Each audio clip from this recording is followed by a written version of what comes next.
Welcome to webinar number 5 in the Promoting Employment for Homeless Veterans series of presentations, brought to you by the U.S. Department of Labor's Veterans Employment and Training Service, the National Veterans Training Institute, or NVTI, and the National Coalition for Homeless Veterans.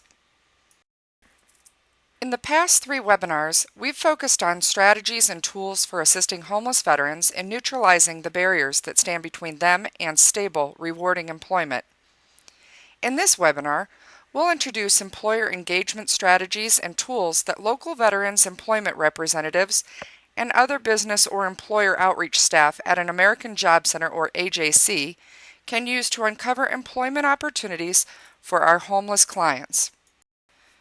It may sound counterintuitive, but when it comes to uncovering and creating employment opportunities for the homeless job seekers, the most reliable way to achieve success for ourselves and our clients is by first focusing on how we can make employers more successful. This is especially true if we want to unlock the so-called hidden job market for our clients.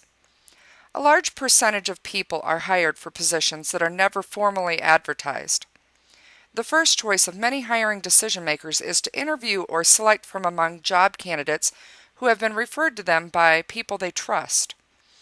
Small business hiring decision makers are often reluctant to advertise vacancies online or in the newspaper, since these postings often produce a dozen or even hundreds of applications that can absorb many hours of their time and distract them from the job of running their business. This is actually good news for us. Many of our homeless clients have work records or resumes that may not make it past the impersonal screening process performed by a software program or a busy personnel clerk trying to work through a stack of resumes as quickly as possible. A personal conversation with a hiring decision maker, in which we encourage him or her to meet with a homeless client we believe has the capabilities the business needs, is often a far more promising approach to assisting our client with getting a job. In order for us to become an employer's trusted resource of referrals and to lay the foundation for a long-term and mutually beneficial relationship, we need to earn his or her confidence in our competence and in our motives. From the employer's point of view, there are 2 ingredients for competence.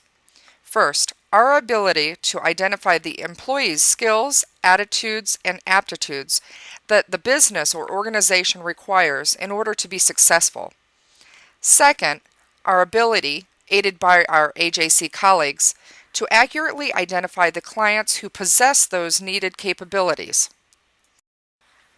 When it comes to our motives, a hiring decision maker needs to believe that our goal is to connect them with only the clients who will contribute to his or her individual or organizational success, rather than trying to place as many clients as possible, whether or not they are a good match. The 4 elements of engagement we will outline here, the types of conversations we will describe, the questions we will suggest you ask, and the specific tools we will introduce are all designed to build that trust and credibility with employers, and to produce a triple win, in which employers gain the new employees who can drive their business's success, our clients find rewarding and stable employment, and we meet our client placement and retention performance goals. The 4 steps of engagement are researching and contacting the employers in our community who are most likely to provide employment opportunities for our clients, understanding the goals that an individual employer or hiring decision maker is trying to achieve and identifying the employer's skills, traits, and aptitudes that contribute to the employer's success, partnering with Disabled Veterans Outreach Program Specialist or DVOPS and other AJC employment staff to identify which of our job-seeking clients currently possess or could acquire the capabilities the employer needs or wants, and connecting the employer with these qualified job-seeking clients. Researching and making contact. The one question we never want to ask a business owner or decision maker if we want to establish credibility with them is, so what does your company or organization do? If we haven't found the answer to that question, then we're not ready to contact a decision maker, especially a senior one, and request that they invest their time for a face-to-face meeting or phone conversation. The only time that question might be valid is when decision makers we haven't met before approach us and introduce themselves at a networking event after we've finished a presentation to a business group or under similar circumstances. In this situation, it's a great question to ask because they'll almost certainly enjoy telling us what they do. In addition to helping us establish credibility, learning as much about a company in advance will also allow us to make the most productive use of the limited time we're likely to have with a hiring decision maker. To help organize our company research, we've developed the pre-contact research template you can download on our resource page. This template enables us to record basic contact data as well as information about the company's products or services, customers, competitors, and current employees. We should be able to obtain the information on this template by conducting an online search, reviewing the company's website, LinkedIn profile, or Facebook page, talking to our business contacts in our community or with our AJC colleagues who have worked with the business before, consulting local businesses or Chamber of Commerce directories, or through similar research. Understanding what employers want and need. The baseball great Yogi Berra once noted that you can observe a lot by just watching. We also think you can hear a lot by asking the right questions and then listening. We call this process of observing, asking questions, and carefully listening the exploration stage of engagement. Exploration conversations with the 3 levels of hiring decision makers. We may encounter 3 groups of hiring decision makers during the exploration phase. Senior leaders, including owners or presidents of small businesses and managers of local factories or facilities. Human resource staff, or supervisors. Each level of decision makers will likely have unique concerns and priorities. The questions in the exploration conversation checklist we can download on the resource page can help us start and sustain productive discussions at each level. Before we look at some of these questions, we should keep in mind that our goal is to have a conversation and not to conduct an interrogation. Some of the best information will come only after we probe for more details, by saying, "That's interesting. Could you tell me more? Can you give me an example? What's the impact when that happens?" And so on. Senior leadership. Small business owners and factory, store, or facility managers will most likely be concerned with profitability, growth, the overall competitiveness or performance of their company or facility, and similar strategic or big picture issues. Here are a few of the questions for senior leaders that you'll find in Exploration Conversation Checklist. What are the most important opportunities and challenges your organization faces? What are the key success factors that drive profitable growth here? What are the key employee capabilities and behaviors that will help you pursue those opportunities, overcome those challenges, or reinforce those key success factors? Human resource staff. Because they talk to and advise senior leaders and managers, supervisors, foremen, and individual employees, human resource staff within the organization can offer us invaluable insights into the strategic and operational challenges facing the business, the most important individual and organizational capabilities the business needs, and the ones that are in the scarcest supply, and the nuts and bolts of their hiring processes. In most cases, it will be easier for them to free up a significant chunk of time to talk to you than it will be for senior leaders or supervisors. Here are several questions for human resource staff from our Exploration Conversation Checklist. When you talk to senior leaders, managers, supervisors, foremen, and other decision makers throughout the company, what people-related challenges do they mention? What skills or traits do you look for in new hires? Which of these skills and traits do applicants most often lack? What process do you normally use when you need to fill an open position? If you could change the process, what would you do differently? What are your most common entry-level position openings? Which are most difficult to fill? What are the pay ranges and benefits for these positions? If they are a federal contractor, can we ask, do you have any concerns about complying with the federal contractor job listing and affirmative action requirements? Supervisors. The primary concerns of supervisors and foremen typically revolve around day-to-day operational effectiveness and efficiency, and thus the technical capabilities and soft skills of job candidates. They really want to avoid a bad hire since problem employees can cause them endless aggravation. In a well-run organization, supervisors are usually involved in the hiring process and often cast the deciding vote.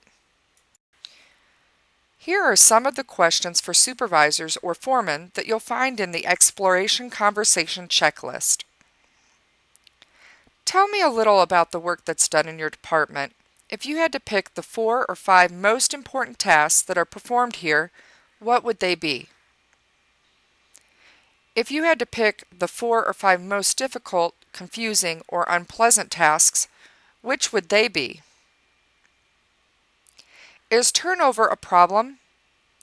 If so, how does it impact you, the coworkers of the people who leave, and your department? And if so, what do you think is causing the turnover? Is employee attendance, punctuality, or reliability a problem for you? How about some of the other so-called soft skills, like conscientiousness, verbal or written communication skills, and dress and appearance? Job carving questions. In some organizations, excessive downsizing has created situations in which highly paid employees or those with specialized skills spend a portion of their workday performing low-skilled or routine tasks that could be performed adequately by someone with fewer skills and a lower pay rate. Nonprofit agencies such as Goodwill and Easter Seals have developed a strategy called job carving to encourage employers to create an entirely new position within their business, a position the nonprofit's clients are capable of performing. You may also hear this strategy called customized employment. The following questions can help us adopt this strategy when consulting with employers. Are there tasks being performed by your higher skilled or higher paid employees that could be performed by someone with less experience? If so, would offloading those lower skilled tasks mean that the higher skilled employees would be able to complete more high value work? Can you give me some examples of low skilled work that your high skilled employees are doing? How many hours a day or week are they doing the lower value work? Would it make sense to bring on someone new at a modest pay rate to perform this lower skilled work? Finally, here are 2 questions we should ask at the end of every conversation we have with a hiring decision maker.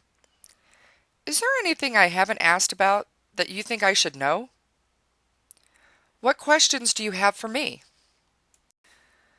While we are learning about the capabilities an employer is seeking in prospective employees, we can also attempt to discover if their business would be a promising workplace for our homeless clients. For starters, we should ask questions to identify any concerns or reservations hiring decision makers may have about hiring homeless job seekers, ex-offenders, and others who they may consider high risk. Employers may be concerned about our clients' attendance, punctuality, dependability, and commitment to work, how well they will collaborate and fit in with coworkers, and the potential for increased cost associated with our clients' poor safety practices or their need for additional supervision. We should be able to successfully put some of their concerns to rest by outlining our AJC strategies for ensuring clients are job ready before we refer them to employers. We can also describe the supportive services our clients can tap into either within the AJC or from some of our external service providers we described in Webinar 3. We should also recognize that there are some businesses and workplaces that are simply more compatible with the challenges and constraints many of our clients may be wrestling with. Ideally, we'll ask and be given a tour of the workplace. Referring back to Yogi Berra's comment about observing a lot by watching, if we know what to look for and ask about while visiting an employer's workplace, we can get a feel for whether or not it's a place our homeless clients are more or less likely to succeed. Here are some of the indicators we should be paying attention to. Is the workplace located near public transit lines, making it accessible to clients without reliable transportation? Are there affordable daycare facilities with vacancies nearby, which would be a help for single parents struggling to juggle work and family responsibilities? Does the employer have an employee assistance plan that provides support for employees struggling with a range of personal issues? How are employees dressed?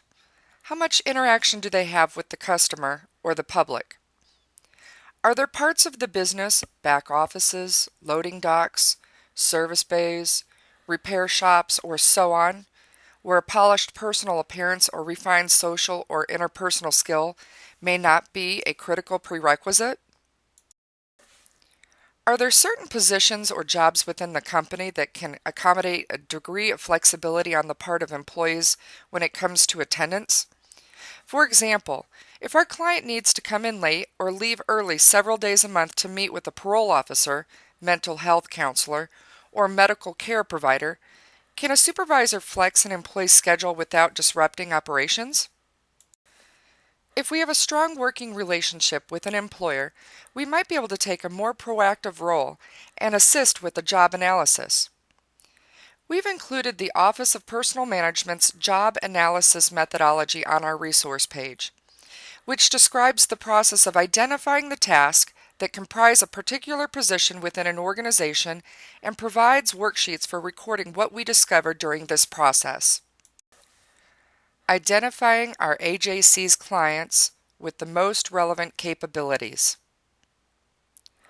Once we understand what an employer is looking for, we should meet with our AJC colleagues, especially our DVOP specialist who is working with homeless veterans, to look for a match between the skills, attitudes, traits, and aptitudes that the employer needs and the capabilities that each of our clients possess.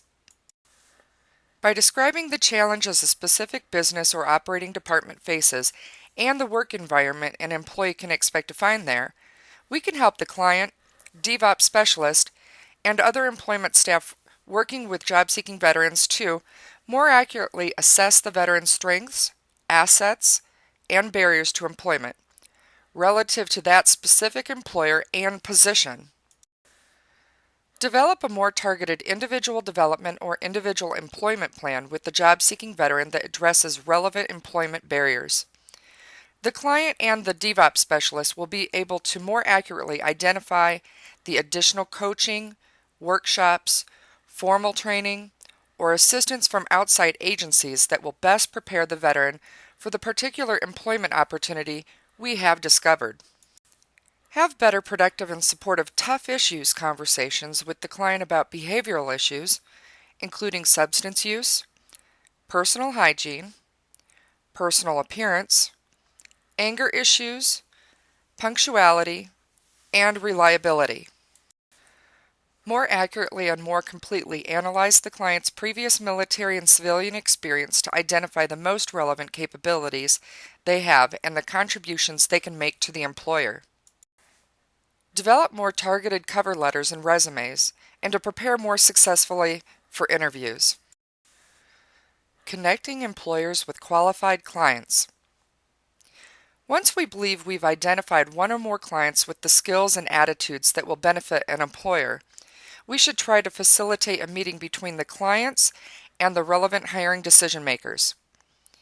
We can encourage the employer to meet with the client informally to learn about his or her capabilities by saying something similar to this: "I can't make any guarantees, but I think it would be a good investment of 30 minutes of your time to meet with a job-seeking veteran I know. I think he or she has something valuable to offer your business." As is the case with our job development efforts with any client, we should focus as much as possible on our clients' abilities and capabilities and what they can contribute, not on what they can't do.